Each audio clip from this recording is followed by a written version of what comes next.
السلام علیکم ورحمۃ اللہ، بسم اللہ والصلاۃ والسلام علی رسول اللہ۔ لیز کے چپس، کرکرے، پاپڑ، سلانٹیز، دیگر چیزوں کے بارے میں سوال آ گیا ہے۔ بچے بڑے شوق سے کھاتے ہیں۔ اس سلسلے میں میری 2-3 گزارشات ہیں۔ سب سے پہلی تو یہ کہ اللہ کا حکم ہے قرآن میں، لا تلقوا بأیدیکم الی التہلکہ، اپنے آپ کو، اپنے ہاتھوں کو ہلاکت کے حوالے مت کرو۔ یہ جتنی بھی چیزیں ہیں، ان میں جو عنصر سب سے زیادہ استعمال ہوتا ہے وہ ٹاٹری ہے۔ دیگر انتہائی زہریلے کیمیکل جو بچوں کی نازک انتڑیوں کو جا کے تباہ کر دیتے ہیں۔ میں بذات خود اپنا بیٹا کھو چکا ہوں، اور مجھ سے زیادہ ان باتوں کو کوئی نہیں جانتا۔ ایک بات تو یہ ہے۔ دوسری بات یہ ہے کہ صرف یہ نہیں ہے کہ ان کے انگریڈینٹس، اجزائے ترکیبی خطرناک ہیں، بلکہ میرا مشورہ ہے کہ آپ ایک نظر جا کر جہاں یہ بنتے ہیں صرف ایک نظر وہاں دیکھ لیں۔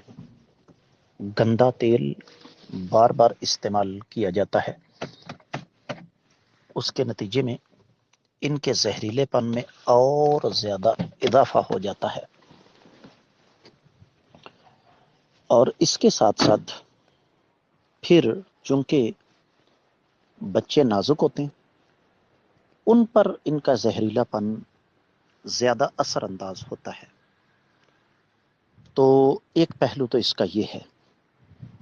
دوسرا پہلو جو سب سے زیادہ خطرناک ہے وہ یہ کہ ان میں سے اکثر چیزیں ملٹی نیشنل کمپنیوں کی ہیں، یہودیوں کی، جو ہمارے بچوں کو زہر کھلا کر اپنی جیبیں بھرتے ہیں، اور ان میں سے ایک بہت بڑا حصہ دشمنان اسلام کو دیتے ہیں، جس سے مسلمانوں کی جڑیں کھوکھلی کی جاتی ہیں، جس سے مسلمانوں کا یوں سمجھ لیجئے کہ بھرپور مقابلہ کیا جاتا ہے۔ اس کا ایک تیسرا پہلو بھی ہے، اور وہ یہ کہ ان چیزوں کے استعمال کی وجہ سے ہمارے بچوں کے اندر بے شمار بیماریاں پیدا ہو رہی ہیں، جیسے وقت سے پہلے بالغ ہونا، لڑکی میں ہارمونز کا مسئلہ، چہرے پر بال اگانا، مسلسل تھکے تھکے رہنا، جسم کا موٹا ہو جانا۔ لہذا ان سے مکمل پرہیز کرنا چاہیے۔ السلام علیکم، بسم اللہ والصلاۃ والسلام علی رسول اللہ۔ سوال ہے جی، سمندری پینگوئن حلال ہے کہ حرام، اور سمندر کی کون کون سی چیز حلال ہے؟ میرے عزیز، پانی کا کوئی بھی جانور جو ہے نا، پانی کا جانور وہ حلال ہے، لیکن پانی کے جانور سے مراد وہ جانور ہے جس کو کچھ دیر کے لیے بھی پانی سے باہر نکالیں تو وہ زندہ نہ رہ سکے۔ ایک بات ہو گئی۔ اب مگرمچھ پانی کا جانور نہیں، کیونکہ یہ گھنٹوں باہر بیٹھا رہتا ہے۔ سانپ پانی کا جانور نہیں، اس کا بل باہر ہوتا ہے۔ مینڈک پانی کا جانور نہیں، یہ ہمارے گھروں کے اندر دیہاتوں میں پھٹکتا پھرتا ہے۔ کچھوا پانی کا جانور نہیں۔ پہلی بات تو یہ ہے۔ دوسری بات یہ ہے کہ پینگوئن پرندہ ہے، اور پرندوں کے بارے میں شریعت کا اصول یاد رکھیے کہ ہر وہ پرندہ جو پنجے سے پکڑ کر کھاتا ہے وہ حرام ہے۔ اب یہ فیصلہ آپ نے کرنا ہے کہ سمندری پینگوئن جو ہے وہ پنجے سے پکڑتا ہے یا کہ چونچ سے پکڑتا ہے۔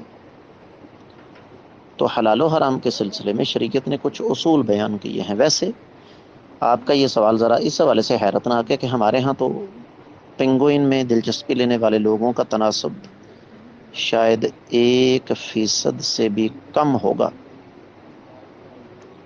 تو بہرحال آپ نے سوال کیا، اللہ رب العزت نے علم کے سمندر سے جو چند قطرے اٹھانے کی سعادت بخشی ہے، اس کی روشنی میں آپ کو میں نے جواب دینے کی کوشش کی ہے۔ میں امید کرتا ہوں کہ آپ کے دونوں سوالوں کا جواب آپ کو اچھے طریقے سے مل گیا ہوگا۔ واللہ تعالی أعلم بالصواب. السلام علیکم ورحمۃ اللہ وبرکاتہ. بسم اللہ والصلاۃ والسلام علی رسول اللہ. مٹی یا چینی کا برتن، بلکہ کوئی بھی برتن اگر کنارے سے ٹوٹا ہو تو اس میں کھانے پینے کا کیا حکم ہے؟ میرے عزیز، سب سے پہلے تو بات یہ ہے کہ آج کل کون دیکھتا ہے؟ آج کل تو برتن کو ہلکی سی لکیر پڑ جائے تو چونکہ مال کی فراوانی ہے اس لیے لوگ فوراً اس کو پھینک دیتے ہیں. لیکن پھر بھی میں شرعی مسئلہ آپ کو بتا دیتا ہوں کہ جہاں سے برتن ٹوٹا ہوا ہے، جہاں سے ٹوٹا ہوا ہے اس جگہ پر منہ لگانے سے نبی علیہ السلام نے منع فرمایا. اس لیے کہ آپ کو یہ تو علم ہے نا کہ آپ کے جسم کی جو جلد ہے وہ ہونٹوں کی نسبت سخت ہے. جسم کے دیگر حصے ہونٹوں کی نسبت سخت ہوتے ہیں. تو جو ہی آپ اس ٹوٹی ہوئی جگہ پر ہونٹ لگائیں گے تو اس کا نتیجہ کیا نکلے گا؟ بھلا پتہ ہونا چاہیے آپ کو، آپ کا ہونٹ زخمی ہو سکتا ہے. تو اس لیے نبی علیہ السلام نے اس سے منع فرمایا. تو جہاں سے برتن ٹوٹا ہے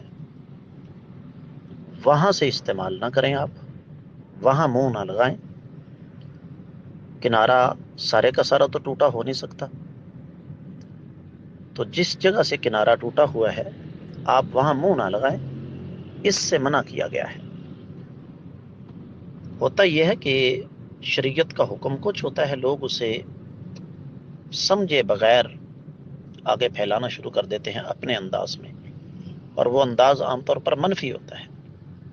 تو یقیناً یہ رویہ درست نہیں ہے. شریعت کے احکامات کو ان کے مزاج کے مطابق لینا چاہیے، جیسا حکم ہے اس کے مطابق ویسے عمل کریں. امید ہے کہ انشاءاللہ آپ کو سمجھ آ گئی ہوگی. واللہ تعالی اعلم. السلام علیکم. بسم اللہ والصلاۃ والسلام علی رسول اللہ. سوال آیا ہے کہ سگریٹ پینا حرام ہے، اس کے دلائل دیجیے. حاضر ہیں، کوئی ایسا مسئلہ نہیں ہے. سب سے پہلی چیز تو یہ کہ یہ نشہ ہے، اور نبی کریم صلی اللہ علیہ وسلم کا وعدہ فرمان ہے کل مسکر حرام، ہر نشے والی چیز حرام ہے. ہر کوئی یہ کہے کہ نشہ تو نہیں ہے، اور نشہ نہ ماننے والوں کے اپنے دلائل ہیں. مثلا ان کی پہلی دلیل یہ ہے کہ جناب یہ ہمیں پی کر تو کچھ بھی نہیں ہوتا. اس کا جواب موجود ہے. جس نے کبھی سگریٹ نہیں پیا اس کو ذرا 2 نہیں 3 کش لگوا دیں، چکر کھا کر گر پڑے گا. دوسری بات یہ کہ اگر یہ نشہ نہیں ہے تو آپ پیتے کیوں ہیں؟ وجہ. اور تیسری بات یہ ہے کہ جو بندہ سگریٹ کا عادی ہے اس کو نہ دیں، دیکھیں اس کا کیا حشر ہوتا ہے. لیکن تسلیم جدلی کے طور پر تھوڑی دیر کے لیے مان لیا جائے کہ یہ نشہ نہیں، حالانکہ ہے، تب بھی یہ حرام ہے. اور کیوں حرام ہے؟ اس لیے کہ یہ صحت کے لیے نقصان دہ ہے، اور قرآن کہتا ہے لا تلقوا بأیدیکم الی التہلکہ، اپنے آپ کو ہلاکت میں مت ڈالو، اپنے ہاتھوں کو ہلاکت کی طرف مت لے جاؤ. ایک آدمی کہتا ہے جی صحت کے لیے نقصان دہ نہیں، حالانکہ ہے. دنیا کا کوئی ڈاکٹر، دنیا کا کوئی حکیم یہ نہیں کہے گا کہ سگریٹ صحت کے لیے نقصان دہ نہیں ہے. اور پہلے لکھا ہوتا تھا خبردار تمباکو نوشی صحت کے لیے مضر ہے، یہ سگریٹ کی ڈبیا کے ایک طرف لکھا ہوتا تھا. اب انہوں نے بالکل سامنے لکھا ہوتا ہے کہ سگریٹ منہ کے کینسر اور دیگر بہت ساری بیماریوں کا باعث ہے. ایک آدمی کہتا ہے جناب یہ ساری باتیں جھوٹ ہیں. بات اصل میں یہ ہے کہ میں جب سگریٹ نہیں پیتا تھا تو اس وقت بھی میں 100 کلو گرام وزن نہیں اٹھا سکتا تھا. آج میں سگریٹ پیتا ہوں تو میں آج بھی نہیں اٹھا سکتا. تو منہ میں زبان اور بندہ جھوٹا پڑ جائے، کیسے ممکن ہے؟ اگر اس بات کو مان لیا جائے تب بھی سگریٹ حرام ہے، اس لیے کہ یہ فضول خرچی ہے. اور قرآن کہتا ہے ان المبذرین کانوا اخوان الشیاطین، فضول خرچی کرنے والے شیطان کے بھائی ہیں. ایک آدمی کہتا ہے جی فضول خرچی نہیں، مجھے اس کا بڑا فائدہ ہے. ہم نے کہا جی کیا فائدہ ہے؟ کہنے لگا کہ میں واش روم میں جاتا ہوں اور سیٹ پر کموڈ پر بیٹھتا ہوں تو جب تک میں سگریٹ نہیں سلگا لیتا میں تب تک فارغ نہیں ہوتا. تو اس کا جواب تو پھر یہی دیا جا سکتا ہے کہ ھذا جزاؤکم فی الدنیا اما فی الآخرہ واللہ اعلم.